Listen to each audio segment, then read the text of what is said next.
So ayan po, nag-overflow na po yan. Naka-infinity po yan. So pinapa-overflow ko na po siya. Ayan. Tingnan natin yung ano, lapitan natin yung infinity.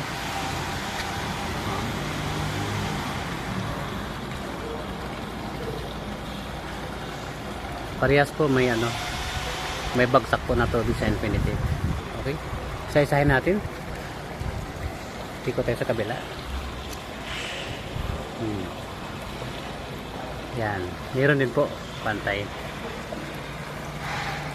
Naka-overflow na po siya.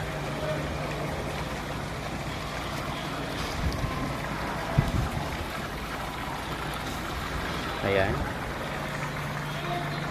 Pati dito sa KD. Naka-overflow din po yan.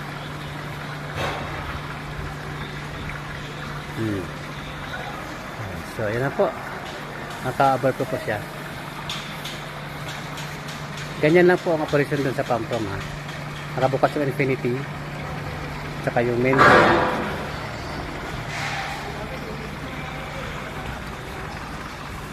Ayan. Ganda, diba? Naka-overflow siya.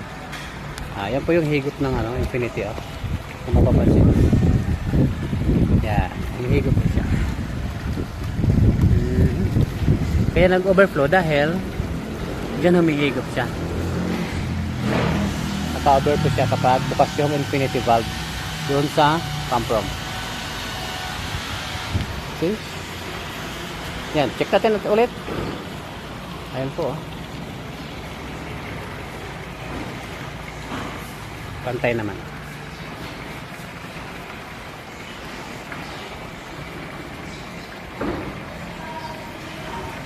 Kaya naka-return lang tayo ngayon. Dun sa KD may return yan. Okay. Dun din sa dulo may return din yan. Tapos yung ating ano, pinaka-fountain. Yan po yan po yung ating mga discharge, no?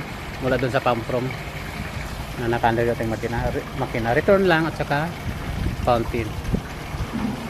Ayan. Magana po siya.